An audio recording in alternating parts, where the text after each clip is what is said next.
इस वीडियो में बात करें वाले यूथ कंपटीशन टाइम्स की ओर से आने वाली जनरल नॉलेज की बुक से इतिहास संबंधित क्वेश्चन करेंगे जो आपके आने वाले रेलवे एग्जाम के लिए बहुत इंपॉर्टेंट होने वाला है। तो वीडियो को लास्ट तक जरूर देख ले। चलिए वीडियो को शुरू करते हैं।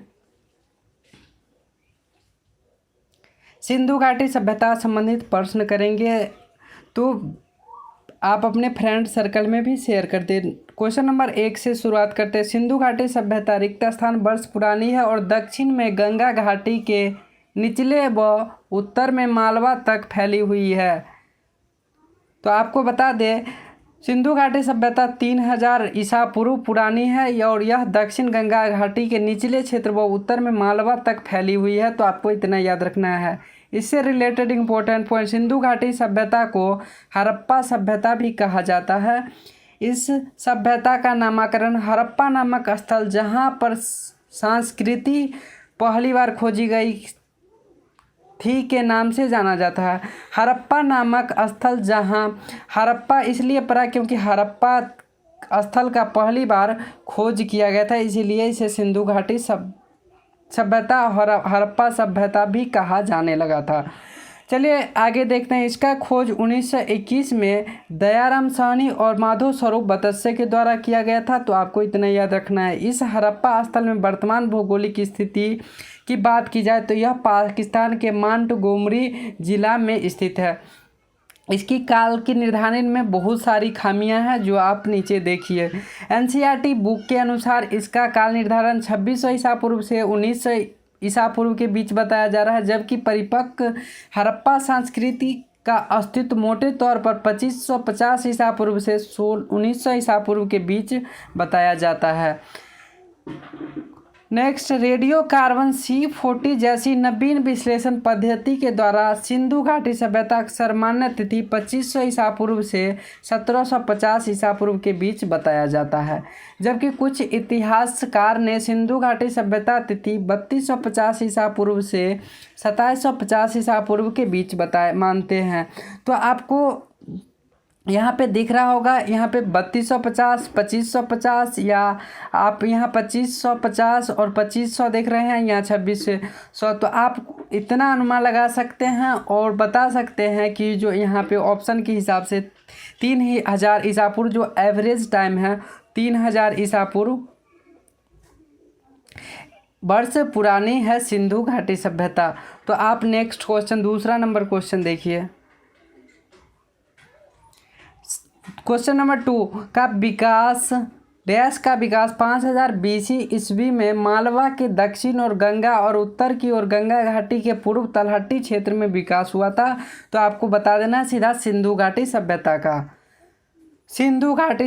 का विकास 5000 ईसा पूर्व में मालवा की दक्षिण की और उत्तर की ओर गंगा घाटी के तलहटी क्षेत्र में हुआ था। तो आपको इतना याद रखना है।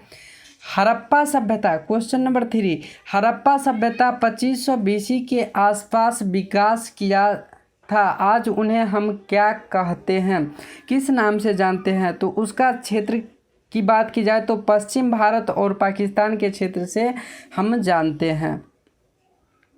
चलिए इससे इम्पोर्टेंट पॉइंट देखते हैं। हड़प्पा सभ्यता की स्थिति, यह हड़प्पा सभ्यता जो है 2500 BC के आसपास विकसित हुई थी। इस सभ्यता का विकास पश्चिमी भारत और पाकिस्तान में है।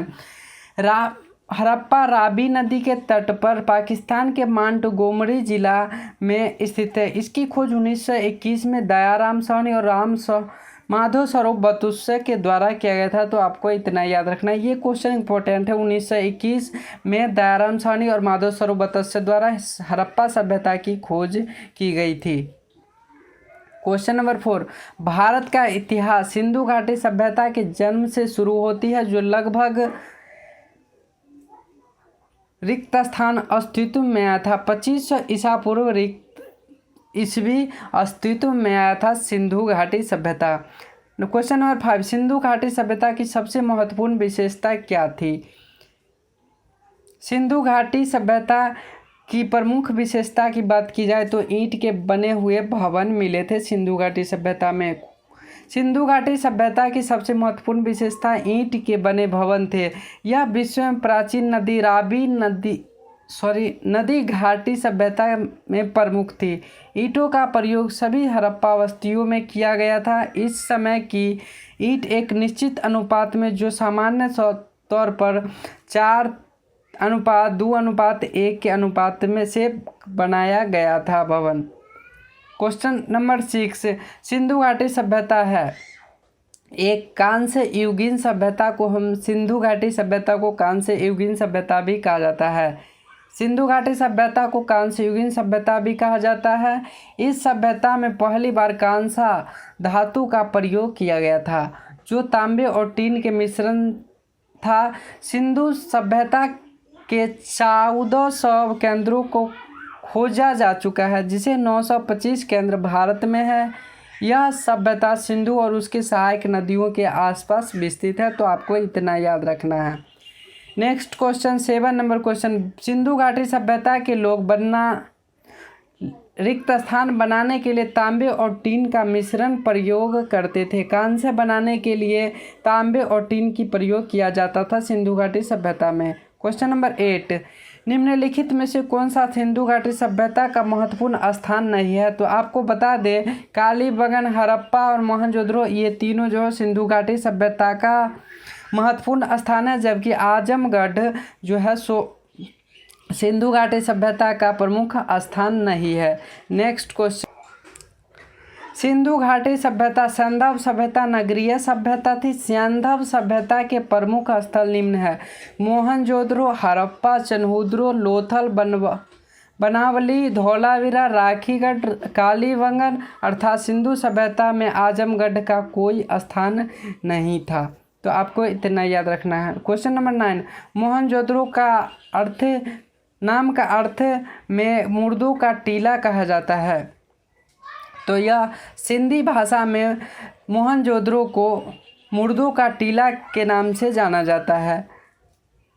सिंधी भाषा में मोहनजोदड़ो का अर्थ होता है मृतकों का टीला। यह दुनिया का सबसे पुराना, नियोजित और उत्कृष्ट शहर माना जाता था। यह सिंधु घाटी की सभ्यता सबसे परिपक्व शहर है। यह नगर वर्तमान में पाकिस्तान के सिंधु नदी के किनारे स्थित है।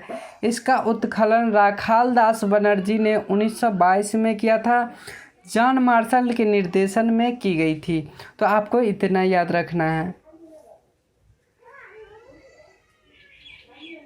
क्वेश्चन नंबर 10, हड़प्पा के लोग निम्नलिखित भगवान में से किसकी पूजा करते थे? तो आपको बता दें, हड़प्पा के लोग विष्णु का बहुत बड़ा पुजारी थे। मोहनजोदड़ो की एक मोहर पर वास्तविक चिन्ह तथा एक त्रिमुखी पुरुष की सिंहासन पर योग मुद्रा में बैठे दिखाया गया है, जिसमें शिव आदि का रूप माना जाता है। इसे दाईं तरफ हाथी, बाघ तथा बाएं तरफ गैंडा, भैंस का अंकन किया गया है।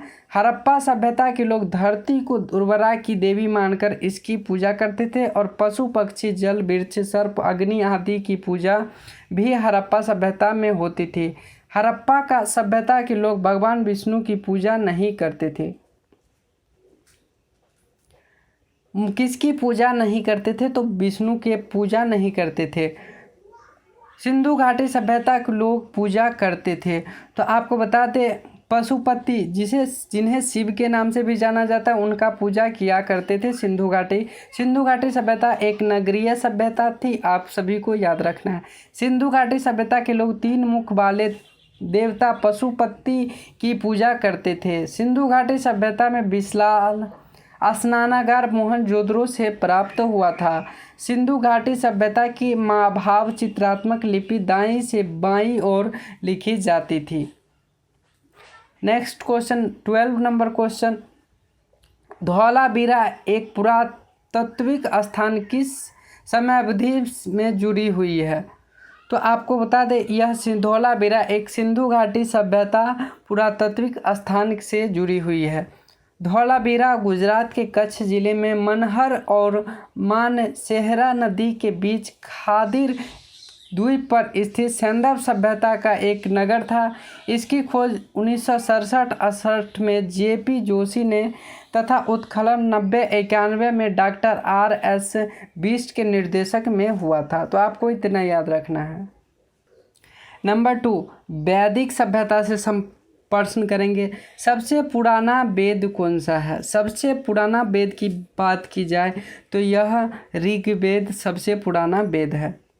इससे रिलेटेड इम्पोर्टेंट परीक्षाओं के क्रमबद्ध ज्ञान के संग्रह को ऋग्वेद कहा जाता है। तो आपको याद रखना है, ऋचाओं के क्रमबद्ध ज्ञान को वेद कहा, संग्रह को ऋग्वेद कहा जाता है। ऋग्वेद सबसे पुराना वेद है। इसमें 10 मंडल, 10 से 28 सूक्त, वाल्खिल्य पाठ के 11 सूक्त एवं 10,462 ऋचाएँ हैं। इस वेद के ऋचाओं को पढ़ने वालों को पुरोहित को होर्तु कहते हैं। तो आपको इतना याद रखना। विश्वामित्र द्वारा रचित ऋग्वेद के तीसरे मंडल में सूर्य देवता सावित्री को समर्पित प्रसिद्ध गायत्री मंत्र है। इसके 9वें मंडल में देवता सोम का उल्लेख मिलता है। क्वेश्चन नंबर 14, ऋग्वेद में ऐसे मंत्र है जिसे अप्रमाणिक वाल्खिल्य भजन शामिल है। तो आपको पता है 10 से 28 अप्रमाणिक वाल्खिल्य भजन शामिल है, जिसकी संख्या, ऐसे मंत्र है जिसमें अप्रमाणिक वाल्खिल्य भजन शामिल है। तो 10 से 28 जो है सो ऋग्वेद में मंत्र है। क्वेश्चन नंबर 15, ऋग्वेद में रिक्त स्थान मंत्र है। तो आपको बता दें 10 से 28 मंत्र ऋग्वेद में स्थित है। क्वेश्चन नंबर 16, निम्नलिखित में से कौन सा वेद जादू, अनुष्ठान और वशीकरण के बारे में बताता है? तो यह अर्थवेद के द्वारा जादू टोना के बारे में बताया जाता है। अर्थवेद को ब्राह्म वेद भी कहा जाता है। अर्थवा ऋषि के द्वारा इस नाम का वेद अर्थवेद पड़ा था, जिसमें 20 अध्याय, 730 से 31 सूक्त, 5987 मंत्र, जिसमें वशीकरण, जादू टोना, भूत प्रेत और औषधि से संबंधित मंत्र का वर्णन है। काशी का प्राचीनतम उल्लेख अर्थवेद में ही मिलता है। तो आपको इतना याद रखना है। नेक्स्ट क्वेश्चन 17 नंबर क्वेश्चन, निम्नलिखित में से कौन से वेद संगीत का वर्णन करता है? तो आपको बता दें सामवेद जो है सो संगीत का वर्णन, जिसे संगीत का जनक भी कहा जाता है। सामवेद में गाई जा सकने वाले ऋचाओं का संलग्न है। इस भारतीय संगीत का जनक भी कहा जाता है। इसे पाठकर्ता का उद्गाता के नाम से जाना जाता है। तो आपको इतना याद रखना है। 18 नंबर क्वेश्चन, यजुर्वेद में यजुर का अर्थ होता है बलिदान। यजुर्वेद में यजुर का अर्थ होता है बलिदान। यजुर्वेद हिंदू धर्म का एक महत्वपूर्ण श्रुति धर्म ग्रंथ है। इसमें यज्ञ एवं बलि की प्रक्रिया के बारे में बताया गया है। यह हिंदू धर्म के प्रचार प्रमुख ग्रंथों में से एक है। धर्म के 4 प्रमुख ग्रंथों में से एक है। आपको इतना याद रखना है। नेक्स्ट क्वेश्चन 19 नंबर क्वेश्चन, निम्न में से किस वेद में बीमारी का उपचार दिया गया है? तो आपको बता दें अर्थवेद में बीमारियों का उपचार संबंधित दिया गया है। अर्थवेद में बीमारियों के उपचार के बारे में बताया गया। अर्थवेद में मनुष्य के सामान्य विचार तथा अंधविश्वासों का विवरण मिलता है। इसमें विविध विषयों से संबंधित मंत्र तथा रोग निवारण, संवनयन, राजभक्ति, विवाह तथा परिणयन गीत आदि के विवरण सुरक्षित है। यह अर्थवा ऋषि द्वारा रचित वेद है, अर्थवेद। तो आपको इतना याद रखना है। क्वेश्चन नंबर 20, भारत का राष्ट्रीय आदर्श वाक्य सत्यमेव जयते अर्थात सत्य की हमेशा विजय होती है किस प्राचीन भारतीय शास्त्र से उद्धृत एक मंत्र है? तो आपको बता दें मुंडकोपनिषद से लिया गया है सत्यमेव जयते। आंसर बी, भारत का राष्ट्रीय वाक्य सत्यमेव जयते अर्थात सत्य की हमेशा विजय होती है, मुंडकोपनिषद से लिया गया। यह सम्राट अशोक द्वारा बनाए गए सिंह स्तंभ सारनाथ में में लिखा गया है। क्वेश्चन नंबर 21, निम्नलिखित में से किस उपनिषद वसुधैव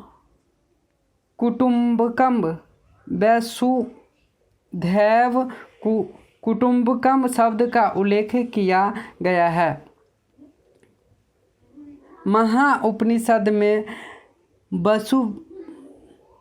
वसुधैव कुटुम्बकम में महाउपनिषद का उल्लेख किया गया है। महाउपनिषद में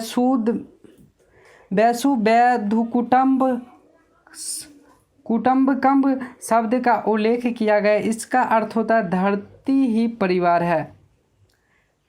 क्वेश्चन नंबर 22, उपनिषद में से उपनिषद मुख्य माने जाते हैं। उपनिषदों में से उपनिषद मुख्य माने जाते हैं तो आपको बता दें 108 उपनिषद में से 11 उपनिषद को मुख्य माना जाता है। उपनिषद ही समस्त भारतीय दर्शन के मूल स्रोत है। इन्हें वेदांत भी कहा जाता है, तो आपको इतना याद रखना है, वेदांत, उपनिषद को वेदांत भी कहा जाता है। सत्यमेव जयते भारत का राष्ट्रीय आदर्श वाक्य है जो मुंडकोपनिषद से लिया गया है। भारतीय इतिहास में मुक्तिका उपनिषद में 108 उपनिषद का उल्लेख मिलता है, लेकिन 11 उपनिषद ही प्रमाणिक है, जिसे बृहदारण्यक उपनिषद सबसे बड़ा, मांडूक्योपनिषद सबसे छोटा 12 श्लोक है, जबकि छांदोग्य उपनिषद सबसे पुराना उपनिषद है। चलिए क्वेश्चन नंबर 23, सबसे पुराना उपनिषद की बात की जाए तो छांदोग्य उपनिषद सबसे पुराना है, तो आपको ऑप्शन नंबर डी सही आंसर है। क्वेश्चन नंबर 24, आरंभिक भारतीय दार्शनिक के अनुसार प्रत्येक वस्तु मूल तत्व मानी जाती है। मूल तत्वों की संख्या 5 मानी जाती है। पंचभूत, पंच तत्व या पंच महाभूत भारतीय दर्शन में सभी पदार्थों के मूल माने जाते हैं। आकाश, वायु, अग्नि, जल तथा पृथ्वी ये 5 महाभूत माने जाते हैं, जिसकी सृष्टि में प्रत्येक पदार्थ बना होता है, लेकिन इनमें से बने पदार्थ जड़ होते हैं। सजीव बनने के लिए इनको आत्मा चाहिए। आत्मा को वैदिक संस्कृति में पुरुष कहा जाता है।